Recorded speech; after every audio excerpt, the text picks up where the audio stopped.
Olá, eu sou Mônica Bergamo e esse é o programa Ponto a Ponto. Junto comigo está o cientista político Antônio Lavareda. Aqui no Ponto a Ponto, semanalmente selecionamos dados de algumas das principais pesquisas para nos ajudar a discutir política e políticas públicas no Brasil. E para falar sobre a recente onda anti-vacinação, nós recebemos no Ponto a Ponto o infectologista do Hospital Emílio Ribas, Jean Gorenstein. Professor, primeira coisa, eu quero até questionar essa nossa chamada. Está existindo uma campanha anti-vacinação? Pois é, apesar de existir a campanha de vacinação, que é plenamente veiculada não só pelos órgãos oficiais, ou seja, Ministério da Saúde, secretarias estaduais e municipais, convidando, conclamando as pessoas a tomarem as vacinas. Por outro lado, a própria mídia levando a informação da ocorrência de surtos, de morte decorrente da não vacinação. Mesmo assim, eu acho que as redes sociais ganham uma força muito grande quando dissipam notícias falsas sobre riscos de vacina. É claro que a gente vivenciou a questão da febre amarela, com a colocação de uma ou outra morte real de pessoas que não deveriam, que não poderiam ter tomado a vacina e que de forma inadvertida tomaram e morreram. Isso se espalhou para outras vacinas. Então, nós estamos hoje vivenciando um momento, nos últimos 10 anos, de queda de mais de 16% de percentual de vacinação de doenças da cobertura vacinal. Então, só para você ter uma ideia, o Programa Nacional de Imunização começou em 73 e tinha disponível 4 vacinas apenas. Hoje, ele dispõe de mais de 27 vacinas obrigatórias no calendário? Obrigatórias no calendário vacinal, gratuitas e ofertadas pelo Sistema Único de Saúde. E tem se visto, especialmente nesses últimos 10 anos, ou seja, nessa última década, uma queda importante em algumas vacinas que são extremamente importantes, como, por exemplo, a polio, que nós não temos no Brasil desde 1990. 1994, a Organização Mundial de Saúde definiu como erradicada a polio, mas nós tivemos queda da vacinação. Só que as pessoas circulam pelo mundo, o mundo globalizado favorece as pessoas viajarem mais para áreas em que sistema de imunização não ocorre, portanto, o risco de ter doença é maior. Vamos falar aqui dessas 27. Qual delas, ou quais delas, representam um risco, ainda que seja ínfimo? E quais que não representam risco zero? Então, a febre amarela, ela tem, por ser vírus vivo, não é isso? Bate no vírus, eu já falei com o infectologista, você vai lá, bate no vírus, ele fica fraquinho, você coloca no corpo, ele cria uma imunização, mas ele não te... É muito rara a ocorrência de um óbito, né? Não tenha dúvida. Quais são? A febre amarela, a gente Eu acho que a primeira coisa que a gente tem que avaliar, por exemplo, é a febre amarela. Hoje nós temos, em termos de complicação vacinal, uma complicação grave com evento morte para cada 400 mil doses. 400 mil pessoas tomam e uma pode evoluir com um efeito mais grave. O que se observou? Que essa única pessoa estaria dentro daquele grupo de que não poderia ter se tomado a vacina. Idoso. Que são as pessoas, como a gente está falando de vírus vivo enfraquecido, imagina alguém que já tem algum problema na sua imunidade. Então, o idoso que tem a imunossenescência, que é o envelhecimento da sua imunidade. Alguém que tome corticoide em altas doses, tratamento para câncer com quimioterapia, ou uma mulher grávida que tem a baixa da imunidade fisiológica da gestação. Então, essas pessoas podem ter a diminuição da sua imunidade, quando recebem a vacina, fazem o que nós chamamos febre amarela vacinal. Ou seja, tem a possibilidade de desenvolver a doença pelo vírus enfraquecido, mas que encontrou um sistema de defesa também enfraquecido, sendo isso um favorecedor. Então, dessa maneira, elas não poderiam ter tomado a vacina e tomaram, e é o que a gente encontra como riscos de efeitos graves. Mas nós temos, por exemplo, a gripe. Hoje, só para se ter uma ideia, dados agora do Ministério da Saúde, nós tivemos 60% das mortes que aconteceram em todas as faixas etárias, especialmente em crianças, idosos e gestantes, 60% era H1N1. O H1N1 está contemplado na vacina que é ofertada de forma gratuita pelo Sistema Único de Saúde. Então, imagine essa família que poderia ter evitado... A vacina da gripe é risco zero. Então, é um vírus, é um fragmento de vírus, pode ser usado em todos os grupos, não só pode, como deve ser usado em grupos, inclusive idosos, pacientes oncológicos, pacientes com câncer, pacientes grávidas. Aliás, a vantagem da mulher grávida é que não só ela protege a si, ao bebezinho dentro do útero, mas ela passa aquela proteção para o bebê durante a gestação. Quando o bebê nasce, a gente só pode vaciná-lo a partir dos 6 meses. Mas ele já vai Aquele estar vacinado. anticorpo está protegendo ele e ele não vai ter riscos. Então, é muito importante que as pessoas o façam e as pessoas, infelizmente... Mas essa não. vacina não tem risco? E ela da não tem gripe. risco. E as outras também não? Tirando a febre amarela? Tirando a febre amarela, nesses grupos específicos, não As outras não haveria têm. risco. O que existe, sim, como efeito colateral das vacinas? Você estimula o sistema de defesa. Então, dor no local da aplicação, eventualmente uma febre baixa, eventualmente dor no corpo. Quando a gente fala, por exemplo, de gripe, não é incomum a gente falar, eu não vou tomar vacina da gripe, que eu tomei ano passado, eu fiquei gripado. A gente tem que entender que toda vacina, quando eu dou um inóculo de vírus, uma concentração de vírus, eu estimulo o meu sistema de defesa e eu só vou ter uma proteção 12, 15 dias depois. Quer dizer que se eu encontrar alguém nesse hiato, neste período... Já está gripado, ainda sem sintoma? Gripado, tossindo, eu ainda não estou protegido, eu vou desenvolver a gripe e eu não posso, de forma alguma, atribuir isso à vacina, que é algo extremamente frequente. Professor, vou projetar aí 2 telas, nós vamos projetar agora com dados aí para nos ajudarem. Datafolha 7 de junho, o principal problema do país, saúde, 18%. Primeiro, empatado aparece no Datafolha com a questão da corrupção. Então, saúde, um problema número 1 dos brasileiros, por assim dizer. Segunda tela, avaliação da qualidade do sistema público de saúde do Brasil de modo geral. Ruim e péssimo, 75%. E ótimo e bom, 5% apenas. É o seguinte, a sua visão, né, atuando nessa área de saúde, um foco em saúde pública, etc., qual é a sua visão do sistema público? A sua avaliação, né, se situaria em qual dessas categorias? O doutor diria que, de fato, é extremamente negativo o nosso quadro de saúde pública no país ou compartilharia aquela opinião daquele número reduzido de pessoas, aqueles 5% que apontam como ótimo e bom? Só trazendo um dado mais recente, o Datafolha divulgou no mês de final de junho, agora no final de junho, uma pesquisa que fez para o Conselho Federal de Medicina, fazia uma avaliação do SUS.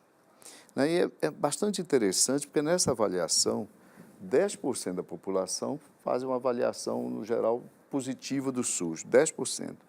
Mas, quando pergunta às pessoas qual a nota que dão para a qualidade dos serviços que elas ou alguém da casa delas encontrou no SUS, né, nos últimos 2 anos, esse boa ou excelente vai para 39%. Ou seja, muda de ponta que vai para 40%. E o ruim ou péssimo, ou seja, esse extremo lá de cá, que aí é 75% no geral, cai para 22%. Ou seja, essa ideia de que a saúde pública no Brasil é um desastre, né? Que é uma ideia que é propagada, praticamente divulgada cotidianamente nos meios de comunicação. Você liga a televisão, por exemplo, já está lá o quadro. Será que não é exagerada, não discrepa da realidade? A realidade é mais nuançada do que isso. E isso não ajuda a desinformar a população? Eu não tenho dúvida. Eu acho que existe um preconceito com a saúde. A primeira questão é o preconceito da mídia, inclusive. Eu não diria da mídia, eu acho que da população de forma geral. É muito interessante que você fala, o que você acha da saúde pública no país? É horrível. Mas você já se utilizou disso? Não, nunca. Então, qual é o teu argumento para dizer que ela não é boa? Eu não tomo nenhuma vacina da rede pública, mas por que se o fabricante é o mesmo que você usa na rede privada? Então, claro. Quer dizer, quando você questiona e as pessoas passam a questionar o porquê essa fala que elas mesmo têm introjetadas, elas claramente mudam de opinião. E a gente sabe que no Brasil a política de saúde, ela independente da evolução dos governos, dos partidos, ela sempre foi muito bem clara em termos de investimento. E é muito interessante isso, em prevenção, em política de prevenção. Quando a gente fala do Programa Nacional de Imunização, nenhum momento houve ruptura, mesmo em períodos de crise, o investimento se manteve, as campanhas foram mantidas. Isso é algo extremamente interessante. E aquilo volta àquilo que nós falamos. Nós tínhamos 4 vacinas contempladas, hoje mais de 27, mostrando que cada vez mais se implementa a necessidade da vacinação como prevenção. E mais do que isso, uma série de programas de saúde da mulher, de saúde de pacientes crônicos, hipertensos, cardiopatas. E daí, quando a gente vai checar, alguns daqueles falam, o sistema público é horroroso. Você frequenta o sistema público? Frequento. E como que é a sua adesão nos retornos médicos periódicos? Daí você vai ver que ele falta consulta, que ele não pega medicação. Então, é tão interessante isso, quer dizer, a gente está precisando fazer uma reflexão do que nós estamos falando. Quando a gente compara o Brasil, mesmo o serviço público no Brasil, com o serviço público dos outros países, nós percebemos o quanto nós oferecemos de forma gratuita à população.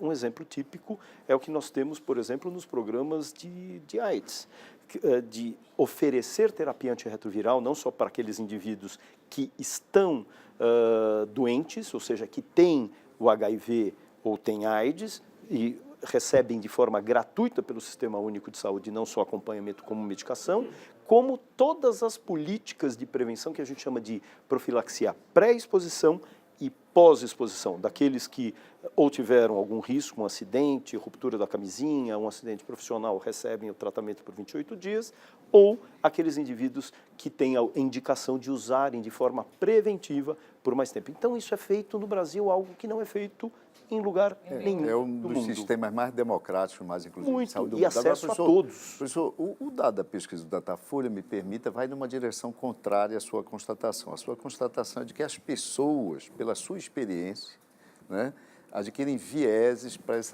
a avaliação do sistema público, do SUS, e vieses negativos. Mas o dado da pesquisa mostra que é outra coisa. As pessoas extraem da sua experiência com o SUS uma leitura muito mais positiva sobre o SUS. E a população, né, boa parte da população que não utiliza o SUS, é essa que é informada pelos meios de comunicação, critica. Até porque, para o noticiário, a notícia, nós temos que reconhecer que a notícia é o posto de saúde ou o hospital fechado. E ninguém vai dizer, olha, nesse mesmo momento tem um posto de saúde fechado e tem 6.500 abertos. A mídia esquece de fazer essa relativização, às vezes, necessária. Mas eu queria lhe fazer uma pergunta também o seguinte, há vários países, essa questão que o doutor abordou é extremamente interessante, há vários países onde há dúvidas, preconceitos, desinformação, etc., tal, a respeito, por exemplo, dessa questão de vacinação. Por exemplo, nós vamos ver uma tela adiante, mas eu já antecipando.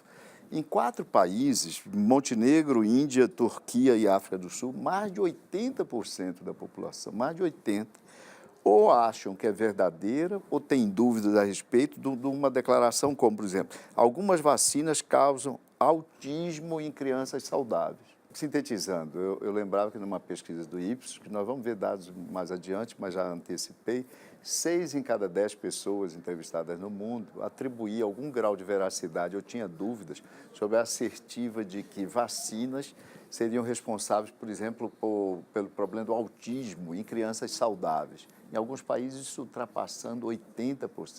Pois é, isso foi muito comum na década de 80, especialmente com algumas vacinas que tinham como um componente o timerosol em alta quantidade. E à medida que isso aconteceu, isso foi um dos motivos de discussão.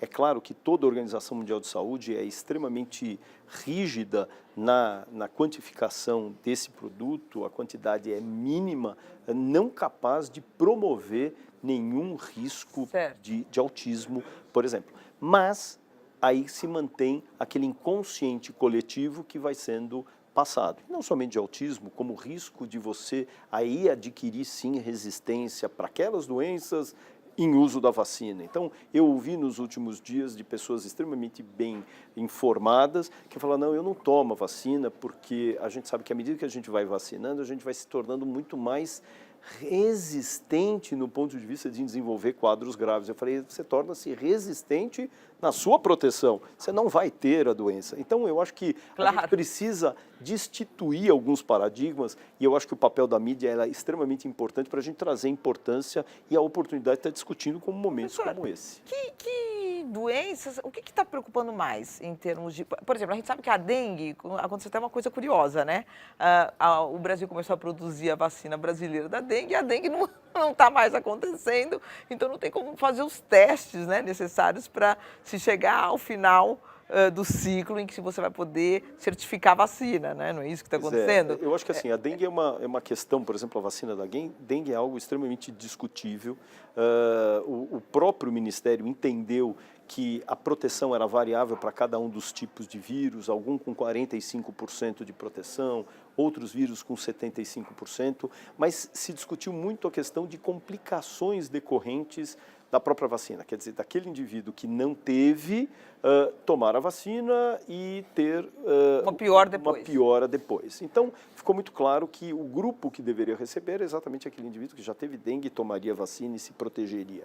Então, dessa maneira, essas discussões com relação à vacina da dengue ficaram muito claras que não deveriam participar, por exemplo, do calendário vacinal oficial. Isso foi uma atitude extremamente correta para aquele momento. Mas, quando nós falamos de problemas, nós entendemos, por exemplo, que vacinas como a vacina voltada para vírus, que nós temos a rubéola, a cachumba e o sarampo, ficou muito claro que nós tivemos, em 2013, uma queda da vacinação, por exemplo, nos estados do Ceará e Pernambuco.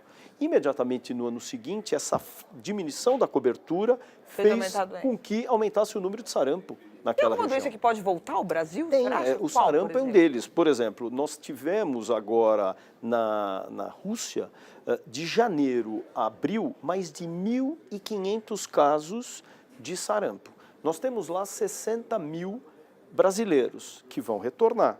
Se esses brasileiros eventualmente não estiverem adequadamente vacinados e se contaminarem lá, eles... Não seria o caso de exigir a vacina para quem está viajando? Pois é. Então, existe uma orientação, inclusive, para o Serviço de Vigilância Epidemiológica, orientando que para aquelas pessoas que estiverem viajando para países como a Rússia, como países do Oriente Médio, Israel, Líbano, Egito, países da Ásia, tomem a vacina como reforço. Em alguns casos é obrigatório, né? Então, mas eles não exigem lá. A recomendação é de orientação. Professor, e se a pessoa não lembra se tomou ou não? Ela pode tomar o reforço então ela pode e deve tomar. Se ela não qualquer lembra, vacina. possivelmente ela não fez o reforço. Então ela deve sim tomar a vacina. Isso é fundamental. Ana Valeda, vamos chamar as telas. Vamos chamar mais 3 telas nesse bloco. O motivo para procurar serviço de saúde nos últimos 12 meses. Basicamente, consulta médica preventiva, check-up e, em segundo lugar, os exames, radiografias, as mamografias, etc. Depois, questões emergenciais, com 20%, 18% tratamento e utilização de medicamento de uso contínuo, depois ferimentos, acidentes, etc. Mas, basicamente, consultas médicas e preventivas e check-up. Numa segunda tela, verdadeiro, aquela questão que eu havia situado lá atrás. Olha, no Brasil, 54%, né, das pessoas identificam que é uma afirmação falsa. E é curioso, porque, olha, nos Estados Unidos, por exemplo, o percentual de que não está aqui na tela, nos Estados Unidos, 52%, um número até menor do que o Brasil, consegue identificar que é uma afirmação falsa, ou seja, que é preconceito, que é fake news, etc. E, por último, terceiro bloco, terceira tela, o valor das vacinas. Reconhece a importância da imunização na prevenção de doenças. Uma pesquisa do MORE, e aí, percentual apenas do Brasil, 89% da população reconhece a importância, 64% confessam que ou seja, reconhecem 89%, 64%, quase, né, 2/3, confessam que não estão com a vacina em dia, e 63% dizem não saber quais estão disponíveis para a sua faixa etária. É a dúvida que a Mônica suscitou ainda há pouco, né, dizendo que, às vezes, as pessoas não sabem. Esse quadro aí, que isso é uma pesquisa na qual uma amostra de respondentes brasileiros foi entrevistada. Isso bate, isso dialoga com as estatísticas oficiais. Doutor, nós vamos começar agora 2 telas finais nesse bloco e depois eu resgato uma questão que havia colocado. Países com maiores índices de cobertura de vacinas. Um levantamento de 2016. O Brasil se sai bem aí, 99,7%, quase 100%, quase universal, né? Junto desses outros países. Depois, na segunda tela, segunda e última do bloco, prioridade dos brasileiros para 2018, mais uma vez, melhorar os serviços de saúde. Isso conversa com aquela tela que eu mostrei lá atrás, mostrando que saúde é uma questão que está no topo aí da agenda dos brasileiros. Mas voltando para aquela questão, nós temos uma boa cobertura vacinal.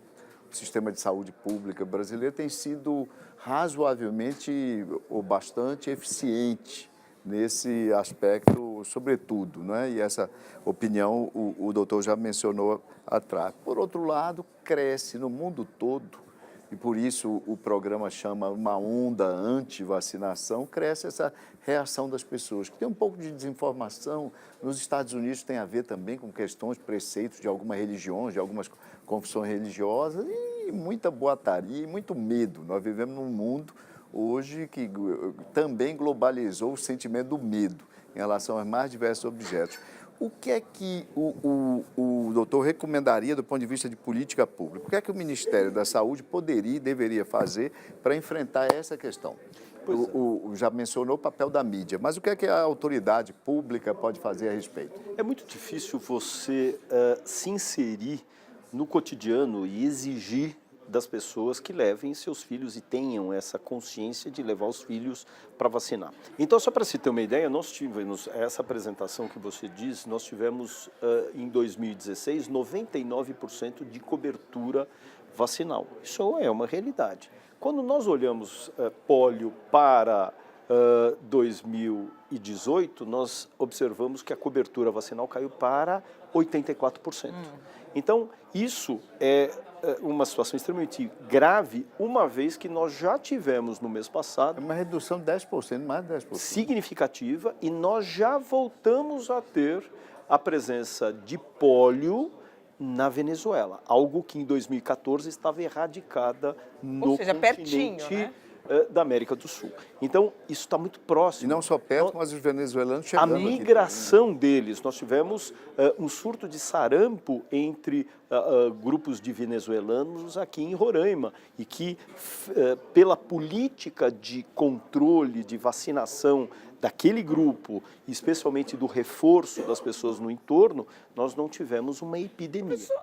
Então, claramente, o que a gente observa é que o governo ele não tem como entrar na intimidade das pessoas. Mas não deveria ter, por exemplo, se eu não me vacinar, eu estou colocando em risco a vida de terceiros, não deveria ser obrigatório? Ou seja, você não tem como amarrar a pessoa e levar para o hospital, mas você tem como fazer condicionantes, por exemplo, programas de renda mínima, etc. Eles condicionam o benefício à vacinação das crianças. Deveria ter uma base de lei aprovada pelo Senado, pelo Congresso, exigindo que as pessoas levassem os seus filhos para vacinar e garantindo dessa forma que, você falou uma coisa muito certa, nos Estados Unidos o indivíduo não é obrigado a usar o capacete na motocicleta. Por quê? Porque ele assume o risco de, se ele sofrer um acidente, é um problema dele. Mas, se ele, por exemplo, não fizer um tratamento de tuberculose e ele faltar, existe uma política de polícia, ou seja, uma polícia sanitária que vai ao encontro dele e fala, você vai tomar um remédio lá, senão você vai preso. Porque ele coloca os outros em risco. Claro. Então, se nós não tomarmos essa consciência de que eu não vacinando, eu estarei comprometendo a minha família, os meus amigos, as pessoas no transporte público e assim vai, fica muito difícil. Como essa conscientização dificilmente vai acontecer, talvez políticas públicas voltadas a legislar essa obrigatoriedade seria ideal. Legislação, então, para tornar obrigatória não tem a vacinação. Mas é muito polêmico, porque você tem a questão da liberdade individual, etc. Mas ela tem que acabar onde começa. A liberdade individual vai ao ponto em que eu não... Mas daí que vem a questão. Se eu tenho mais de 95% de proteção, eu não vou ter epidemias. Eu posso ter ocorrência de pequenos surtos, mas não de epidemias. Mas, de toda forma, cabe essa conscientização absolutamente individual.